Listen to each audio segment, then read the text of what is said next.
It took several years of development and a platform migration until Pikmin 3 finally found a home in 2013 on Wii U.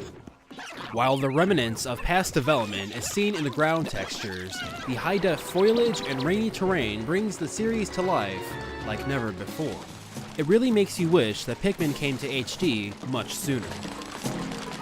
The underlying purpose in Pikmin 3 is to cultivate fruit seeds and return them to your starving home planet of Kopai. Kopai's inhabitants have all but exhausted their food supply. A crash landing separates your crew, requiring you to do a search of a strange, gigantic fruit-bearing planet. This is when you discover the native plant-like creatures known as Pikmin. The Pikmin have a symbiotic relationship with your character. With an ingrained sense of loyalty, they'll follow you around every corner, or at least attempt to. If you continue to propagate their species, they'll always be waiting for the call in their nest-like onions. From here, select the breed you want to use and they'll tag along. The Pikmin will do all your bidding, such as carrying fruit back to your ship, fighting enemies, or demolishing walls of sand that block a pathway. Being such tiny creatures, they need to use teamwork to lift heavier objects. Pikmin work in groups to complete tasks, but if the object is too heavy to lift, you'll need to rally up more Pikmin. A number indicates the ratio of Pikmin to weight of the object. The more Pikmin you use, the quicker they can carry it back to home base. Pikmin propagate by returning numbered pellets and deceased organic life forms back to their onion for conversion. From here, your character must pluck the newly born creatures out of the ground to continue their species. Pikmin have differing abilities based on their color. For example, only the blues can swim in water. This limits what items and which areas you can reach.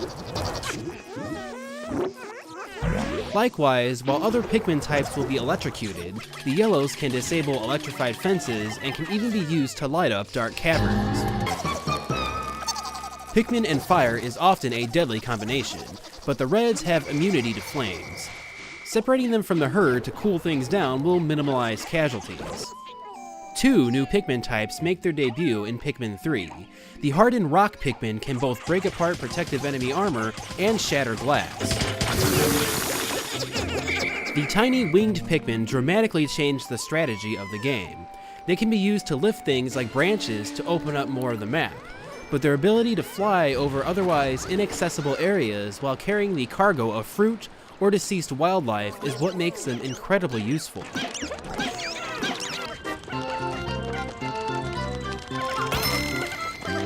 Controlling an army of Pikmin can be taxing, so thankfully the old Wii Remote with Wii Motion Plus is supported.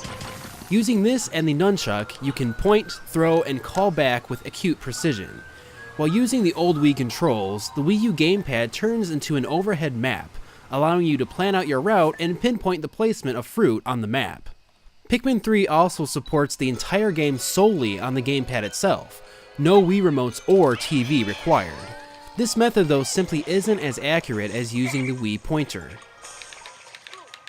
Not all is well with the visual controls of Pikmin 3 either. On the original Pikmin games re-released for Wii, the ability to zoom in and out to get the best vantage point has not been carried over into Pikmin 3. In fact, you can no longer zoom at all. Also altered was the smooth 360-degree camera. The gamepad can do it, but the superior Wii remote controls have jagged sharp turns instead. Pikmin 3 has other changes from the past games as well. Each day-to-night cycle can be replayed and perfected without time restrictions. And while Pikmin 2 had 2 main playable characters, Pikmin 3 introduces 3, Captain Charlie, Engineer Elf, and Botanist Brittany. Each character has their own distinct personality, but Brittany's observant dry wit is the clear winner of the 3.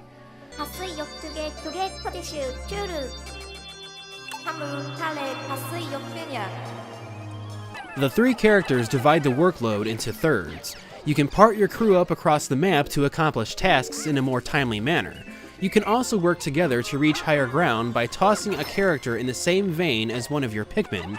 On occasion, it's mandatory to split up, but splitting up can be a constructive strategy when optional. Bridges need to be assembled piece by piece, which entails finding the quickest and safest avenue for your Pikmin. The only way to retrieve most fruit is by having bridges built and blockades demolished beforehand. Said fruit can usually be found in plain sight. Targeting it and telling your Pikmin to charge will send the whole cavalry out to retrieve it. Fruit comes in all shapes and sizes, but when in doubt, the pink-winged Pikmin are usually the best ones for the job, though it must be said their versatile flight plan makes fruit gathering almost too easy. Fruit isn't so easy to obtain when it's been eaten by a larger creature though. Shaggy Longlegs appears out of nowhere and it puts up quite the fight. Defeating Shaggy and other mini-bosses bears hidden fruit within. Actual plot point boss battles also exist in Pikmin 3. In the armored Maudad fight, you must use rock Pikmin to destroy the outer shell, leaving its raw skin vulnerable to swarming Pikmin. He expels a dragon fruit and a little something extra to carry back to the ship. Like in other games in the series, once night begins to fall, it's time to head home. You'll need to converge your Pikmin and drop any items they're carrying to ensure that none of them will be left to any stray nocturnals. In Pikmin 3, abandoned fruits and certain enemies will be left right where you drop them the next day. Any fruit salvaged in a single day is given a descriptive name before being deseeded and converted into juice. Your collective crew needs to drink 1 bottle of juice in order to survive another day. Having a surplus of juice makes this a non-factor.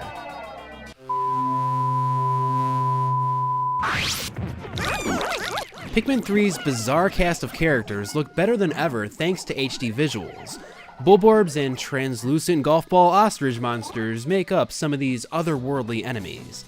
But in Pikmin 3, most of them feel noticeably weaker than before, so much that you'll never run low on Pikmin as long as you're even half diligent at repopulating them. And once you upgrade your Pikmin by feeding them nectar and powering them up with sprays, you'll effortlessly decimate most common enemies. Pikmin 3 falls short in other areas as well. Though impressive in size, gargantuan bosses are comically light in weight, taking away the strategic element of numbers. The camera around corners and occasional glitches are enemies all on their own. And while the Pikmin have smarter AI, it comes at a cost. Disbanding your group makes them auto-carry and auto-fight anything nearby.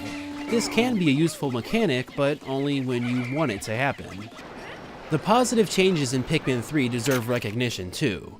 With the gamepad, you can now take in-game photos and upload them to Miiverse. A bonus 2-player mode and addictive challenges like treasure collecting blend strategy with a sense of urgency. They should not be overlooked. And for the first time in the series, Nintendo are providing low-cost DLC stages for these modes. The challenge mode is also where you'll find the poisonous white and powerhouse purple Pikmin from Pikmin 2. Pikmin 3 may not be the perfect progression of the series, but it has all the heart, charm, and sense of wonder one could expect from the namesake.